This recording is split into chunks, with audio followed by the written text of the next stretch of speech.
In the summer of 1978, a single night changed everything for one of Newark's most trusted businesses. What began as a routine closing procedure turned into one of New Jersey's most audacious heists, with nearly $10 million vanishing without a trace. No alarms sounded, no witnesses came forward, and no arrests followed. The case went cold faster than anyone expected, buried under mountains of paperwork and dead-end leads. But 45 years later, in a cluttered storage facility outside Trenton, a routine auction would uncover something that had been hidden in plain sight all along. What started as a stranger's unpaid storage bill became the key to unlocking a mystery that had stumped investigators for nearly half a century. Before we dive deeper, let us know in the comments where you're watching from. We'd love to hear from you. And don't forget to hit that subscribe button so you never miss any of our upcoming videos. On the evening of August 14, 1978, Goldstein's Pawn and Jewelry stood as one of Newark's most established businesses. Located on Springfield Avenue in the heart of the city's commercial district, the shop had served the community for over 30 years. Owner Morris Goldstein had built his reputation on fair dealing and discretion, qualities that attracted customers from across the tri-state area. The shop specialized in high-end jewelry, rare coins, and precious metals, with a clientele that included everyone from working-class families to wealthy collectors seeking unique pieces. That Monday evening followed the same routine Goldstein had maintained for decades. At precisely 6:30, he locked the front entrance and activated the window security gates. The day's most valuable items were transferred from the display cases to a reinforced vault in the rear office, a process that typically took 20 minutes. 2 employees remained to complete the inventory log and prepare the next day's featured merchandise. By 7:15, the building was secured and empty, its contents protected by what was considered state-of-the-art security for the era. The alarm system was a dual-zone setup installed just 2 years prior, covering both the main showroom and the vault area. Motion detectors were positioned at key entry points, and the vault itself required 2 separate keys held by different individuals. Insurance appraisers had recently valued the shop's inventory at just under $12 million, making it one of the most heavily insured commercial properties in Essex County. Nothing about that evening suggested the carefully constructed security would fail. At 4:27 the following morning, a patrol officer conducting routine checks noticed the front door of Goldstein's Pawn standing wide open. The security gates remained locked, but the main entrance showed no signs of forced entry. The officer immediately called for backup and waited outside until additional units arrived. When investigators entered the building, they discovered a scene that defied explanation. The main showroom appeared untouched.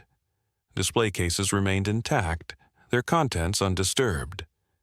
Expensive watches, gold chains, and diamond rings sat exactly where they had been left the night before. Even the cash register, containing several $100s in small bills, had not been opened.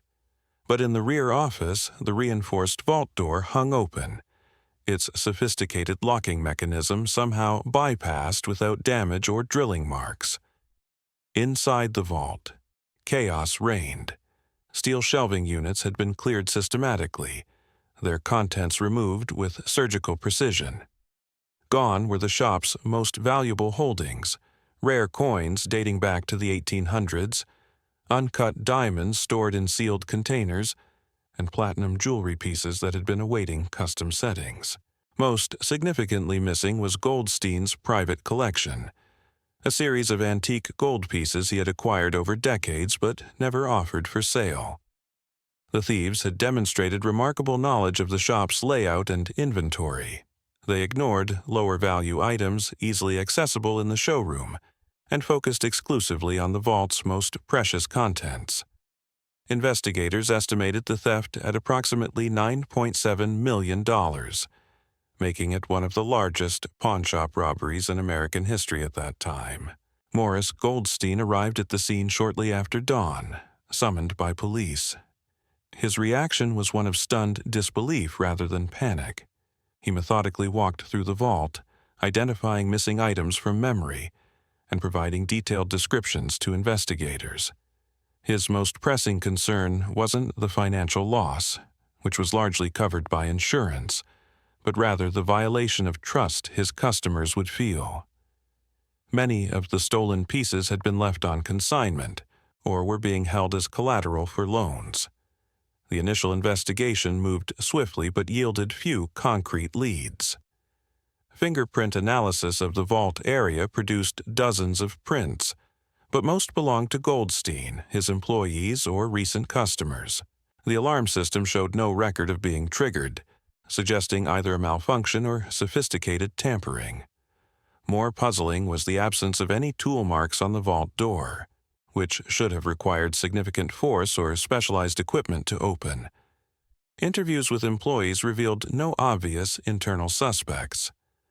The two staff members who had closed the shop the previous evening both had solid alibis for the time of the robbery. Neither possessed keys to the vault, and both had worked for Goldstein for over 5 years without incident. Background checks uncovered no financial difficulties or suspicious associations that might have motivated involvement in the theft. The investigation expanded to include known fencing operations throughout the region. High-value stolen jewelry typically moved through established networks, but inquiries to contacts in New York, Philadelphia, and Boston produced no useful information. None of the stolen pieces had surfaced in any of the usual markets, suggesting either careful long-term storage or movement through channels unknown to law enforcement. Within weeks, the trail began to cool. Despite extensive canvass of the neighborhood, no witnesses reported unusual activity around the shop on the night of the robbery. Surveillance cameras were rare in 1978, and none of the nearby businesses had systems that might have captured the perpetrators. The lack of physical evidence, combined with the apparent sophistication of the operation, suggested professional involvement. Federal authorities joined the investigation due to the interstate nature of many stolen items and the substantial dollar amount involved. FBI agents conducted additional interviews and expanded the search to include organized crime connections. Several leads emerged, pointing to crews operating out of North Jersey, but none produced sufficient evidence for arrests or indictments. As months passed without breakthrough, the case gradually moved from active investigation to periodic review. Insurance settlements were processed, allowing Goldstein to rebuild his inventory and continue operations. The shop remained profitable, but the robbery had shaken the confidence of both the owner and his clientele. Enhanced security measures were installed, including a more sophisticated alarm system and additional surveillance equipment. By 1980, the Goldsteins' pawn robbery had joined the ranks of unsolved cases that occasionally resurface during slow news cycles or when similar crimes occur. Detective files were transferred to storage, and the case was officially classified as suspended pending new evidence. The $9.7 million worth of jewelry, coins, and precious metals had effectively vanished, leaving behind only police reports and insurance claims as evidence of their existence. Morris Goldstein continued operating his shop for another decade before retiring and selling the business to a younger cousin. He rarely spoke publicly about the robbery, preferring to focus on the positive relationships he had built with customers over the years. When pressed by reporters on anniversary dates, he would simply say that he hoped the truth would eventually emerge, though he had little expectation of recovering his stolen property. The case might have remained permanently cold, buried in the archives of the Newark Police Department, if not for an entirely unrelated event that occurred 45 years later. In the spring of 2023, a storage facility in Trenton began the process of auctioning off units whose rent had gone unpaid for more than 6 months. Among the dozens of abandoned lockers was one that would soon connect to a crime that had been all but forgotten by everyone except the investigators who had worked it decades earlier. The storage unit in question belonged to a man named Vincent Caruso, who had died 6 months earlier without any known relatives to claim his belongings. Caruso had been a quiet tenant at the Riverside storage facility for over 20 years, faithfully paying his monthly fees in cash and rarely visiting his unit except to occasionally add or remove items. The facility manager remembered him as polite but private, someone who kept to himself and never caused any problems. When Caruso's monthly payments stopped arriving in late 2022, the facility followed standard procedure. Letters were sent to his last known address, but they were returned as undeliverable. Attempts to reach him by phone went unanswered, and a search of public records revealed he had passed away in a nursing home in Hamilton Township. With no estate attorney listed and no family members coming forward, the storage facility had little choice but to begin the process of reclaiming the unit. The auction was scheduled for a Saturday morning in April 2023, part of a larger sale featuring 17 abandoned units. Prospective buyers gathered outside the facility, a mix of professional resellers, antique hunters, and curious locals hoping to find hidden treasures. The Caruso unit was lot number 14, unremarkable among the collection of forgotten belongings that would soon be sold to the highest bidders. When the roll-up door was raised, the contents appeared typical of long-term storage. Cardboard boxes lined the walls, some labeled with faded handwriting, others sealed with yellowing tape. Furniture covered in drop cloths occupied the center space, and plastic bins filled with miscellaneous items were stacked along one side. Nothing immediately suggested the unit contained anything more valuable than the usual collection of family memorabilia and household goods. The winning bidder was Maria Santos, a longtime collector who specialized in vintage jewelry and had been attending storage auctions for over a decade. She paid $450 for the contents, a modest sum that reflected the unit's unremarkable appearance. Her plan was to sort through the belongings over the following week, keeping anything of value and donating the rest to local charities. Santos began her examination the next morning, starting with the boxes that seemed most likely to contain jewelry or collectibles. The first several containers held exactly what she expected: old photographs, costume jewelry, and personal documents spanning several decades of Vincent Caruso's life. Nothing suggested he had been anything other than an ordinary man who had accumulated the typical belongings of a long life. It was in the seventh box that Santos discovered something unusual. Beneath layers of tissue paper and bubble wrap, she found a small leather journal bound with an elastic cord. The cover was worn but intact, and the pages inside contained handwritten entries dating back to the late 1970s. At first glance, it appeared to be a personal diary, but as Santos read further, the entries took on a different character entirely. The journal contained detailed descriptions of jewelry pieces, including sketches and notes about their origins and estimated values. Some entries were accompanied by small Polaroid photographs tucked between the pages, showing rings, necklaces, and bracelets against plain backgrounds. The handwriting was meticulous, almost clinical in its precision, as if the author was cataloging items for a specific purpose. What caught Santos's attention wasn't just the detailed documentation, but the dates involved. The earliest entries were from August 1978, just days after the Goldsteins' pawn robbery had occurred. The timing seemed too coincidental to ignore, especially given the professional manner in which the jewelry was documented. This wasn't someone casually recording personal possessions, but rather systematic cataloging of valuable items. One entry in particular stood out. Dated August 18, 1978, it described a gold pocket watch with intricate engravings and noted its origin as Springfield Avenue acquisition. The description was accompanied by a detailed sketch showing the watch's unique design elements, including a distinctive pattern around the face and an unusual clasp mechanism.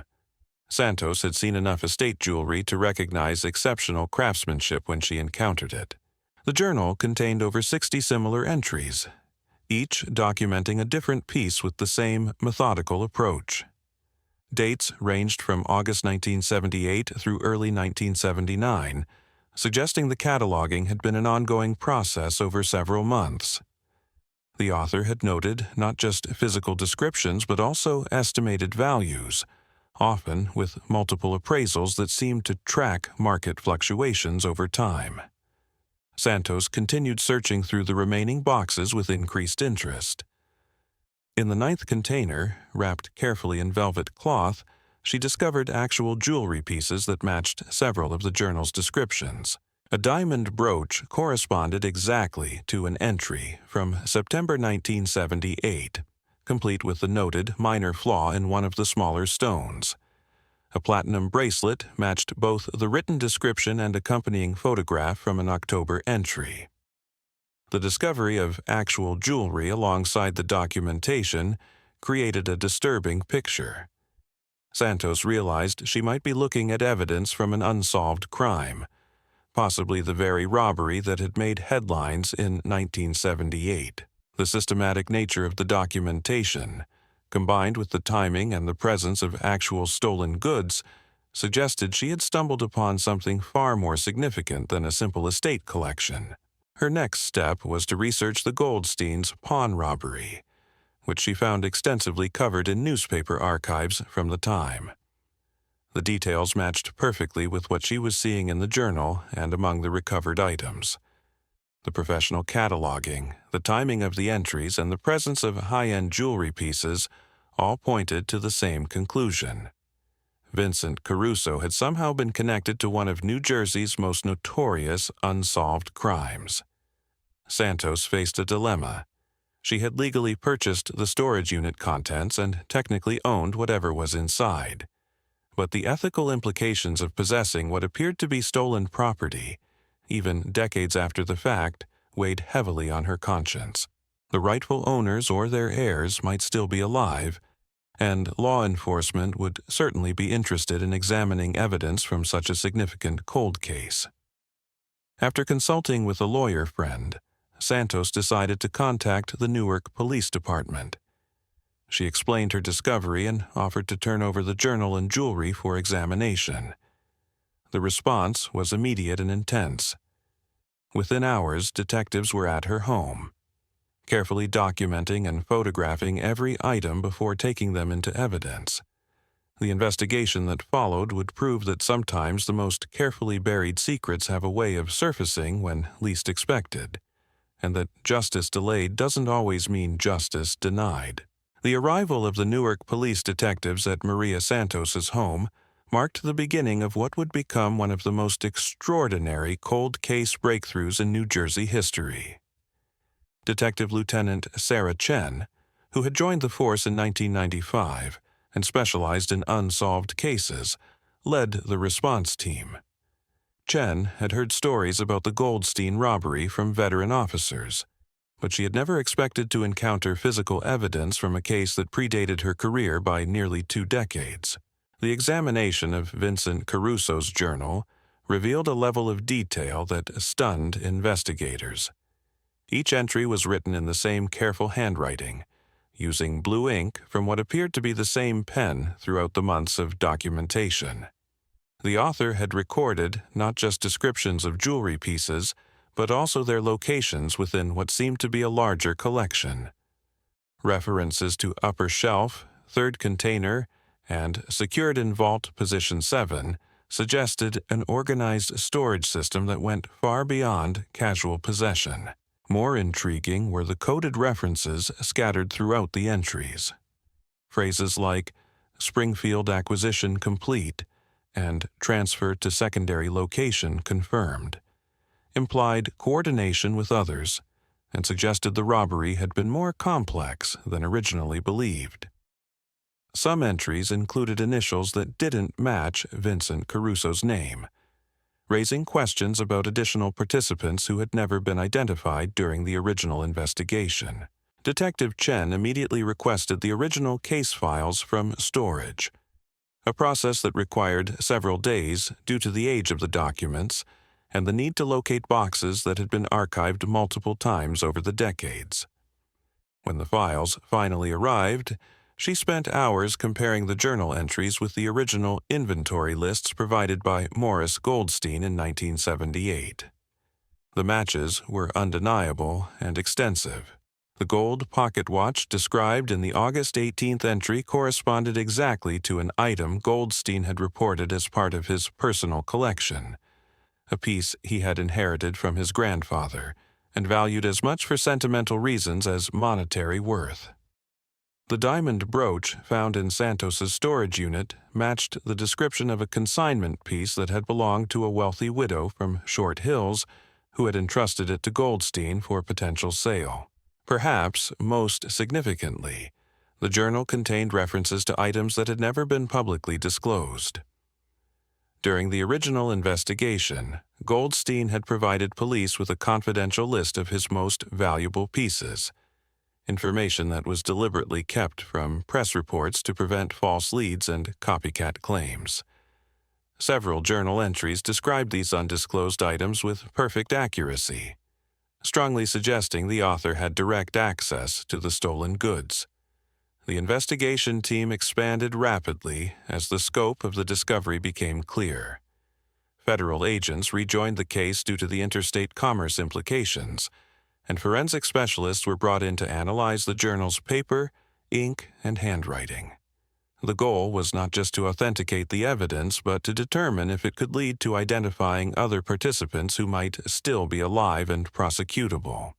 Handwriting analysis revealed that Vincent Caruso had indeed authored the journal entries, based on comparison with documents found among his personal papers in the storage unit. But the analysis also revealed something unexpected. In several entries, particularly those from late 1978 and early 1979, the handwriting showed signs of stress and hesitation that hadn't been present in the earlier entries. The smooth, confident strokes of August gradually gave way to more erratic penmanship, suggesting increasing anxiety or pressure as time passed. The forensic examination of the recovered jewelry pieces provided additional confirmation of their origins. Several items retained microscopic traces of the specific cleaning compounds used by Goldstein's shop, chemical signatures that had remained stable over the decades. More importantly, 3 pieces contained tiny engraving marks that Goldstein had added as security measures, markings so small they were invisible to the naked eye but clearly visible under magnification. As investigators delved deeper into Vincent Caruso's background, a complex picture began to emerge.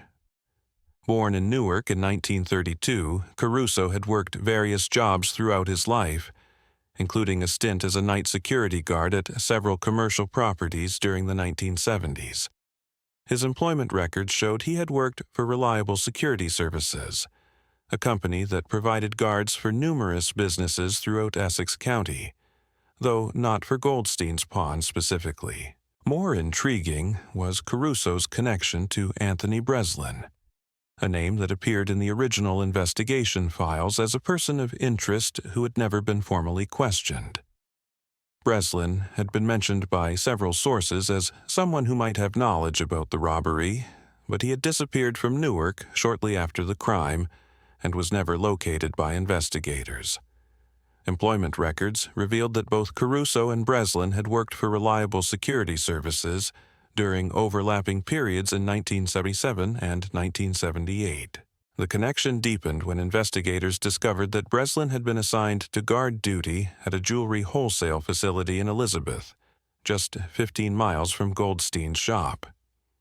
His position would have given him detailed knowledge of security systems, alarm protocols, and the typical procedures used by high-end jewelry businesses. More significantly, his employment ended abruptly on August 10, 1978, just 4 days before the Goldstein robbery occurred. Attempts to locate Anthony Breslin in 2023 initially proved futile. Public records showed he had moved frequently during the early 1980s, with addresses in Pennsylvania, Delaware, and Florida. His trail seemed to end in 1987 with a last known address in Miami Beach, but no death certificate could be located, leaving open the possibility he was still alive under a different name or in a location not covered by standard database searches. The breakthrough came when investigators expanded their search to include Social Security death records and discovered that Anthony Breslin had died in Phoenix, Arizona in 2019. More importantly, his death had triggered the probate process for a modest estate that included a safety deposit box at a bank in Scottsdale. When contacted, the bank confirmed the box had never been claimed by heirs and remained sealed pending resolution of the estate. Working with Arizona authorities, Detective Chen obtained a court order to examine the contents of Breslin's safety deposit box. The process required several weeks of legal procedures, but the results proved worth the wait. Inside the box, wrapped in oiled cloth and preserved in remarkable condition, were additional pieces of jewelry that matched items from the original Goldstein inventory list. More importantly, the box contained a handwritten letter addressed to "Whoever finds this," dated December 15, 1985. In the letter, Breslin confessed to his role in planning and executing the Goldstein robbery, providing details that had never been public knowledge. He described how he had recruited Vincent Caruso and two other men, how they had studied the shop's routines for months, and how they had used his security industry knowledge to bypass the alarm system. The letter revealed that the robbery had been more sophisticated than originally believed. Breslin had obtained blueprints of the building through his security company contacts and had identified a weakness in the alarm system's coverage. The vault had been opened using a combination obtained through careful observation of Morris Goldstein's routine, not through any sophisticated safe-cracking techniques. Most significantly, Breslin's confession provided the names of the other two participants, men who had never appeared in the original investigation. Robert Kowalski and Dennis Murphy had been brought in as the actual executors of the robbery, while Breslin and Caruso handled the planning and disposal of the stolen goods. According to the letter, Kowalski had died in a construction accident in 1983, and Murphy had been killed in an unrelated shooting in Atlantic City in 1986. The confession explained the systematic cataloging found in Caruso's journal. Rather than immediately fencing the stolen goods, the group had decided to wait several years before attempting to sell them, believing that patience would reduce the risk of detection. Caruso had been assigned to maintain detailed records of their inventory, both to ensure fair division of eventual profits and to track which pieces could be safely sold at different times. But the plan had never been fully executed. According to Breslin's letter, paranoia and distrust had gradually torn the group apart. Kowalski had become increasingly erratic, making demands for immediate payouts that the others feared would expose them all. Murphy had begun drinking heavily and making veiled references to the robbery during bar conversations. The accidental death of Kowalski in 1983 had actually been a relief to the surviving members, eliminating one source of potential exposure. Breslin's letter indicated that he and Caruso had maintained an uneasy partnership for several more years, but had eventually agreed to separate permanently and never contact each other again. Each man had kept his share of the stolen goods, with the understanding that any attempt to sell them would be done independently and with extreme caution. Breslin claimed he had never sold any of his pieces, choosing instead to preserve them as a form of insurance against potential financial hardship in his later years. The discovery of Breslin's confession and the additional jewelry in Arizona provided investigators with a nearly complete picture of the 1978 robbery. The methodical nature of the crime, the sophisticated planning, and the patient approach to disposing of the stolen goods explained why the case had remained unsolved for so long. The perpetrators had avoided the typical mistakes that led to the solving of most robberies, choosing careful concealment over quick profits. For Detective Chen and her team, the case represented both a triumph and a frustration. They had definitively solved one of Newark's most notorious unsolved crimes, and recovered a significant portion of the stolen goods. But with all the perpetrators now deceased, there would be no arrests, no trials, and no traditional sense of justice served. The resolution was purely historical, a matter of setting the record straight rather than holding anyone accountable. The recovered jewelry pieces presented their own complex challenges. Morris Goldstein had died in 1995, and his shop had closed permanently in 1992. Some of the stolen items had been consignment pieces belonging to customers who might still be alive, or whose heirs could potentially claim them. Other pieces had been part of Goldstein's personal collection, raising questions about whether his estate or surviving family members had legal rights to the recovered property. The legal process of determining ownership would prove almost as complex as solving the crime itself, involving multiple jurisdictions, estate laws, and the complicated question of how to handle property that had been stolen decades earlier and recovered through entirely unrelated circumstances. The story of the Goldstein robbery had entered a new chapter, one that would require lawyers and judges rather than detectives and forensic specialists. But for the investigators who had worked the case, both in 1978 and in 2023, the most important element was the truth itself. After 45 years of speculation and dead ends, they finally knew exactly what had happened on that August night in Newark, who had been responsible, and why the case had remained unsolved for so long. Sometimes, that knowledge alone was enough to justify decades of patient detective work and the persistence of those who refused to let cold cases remain permanently buried.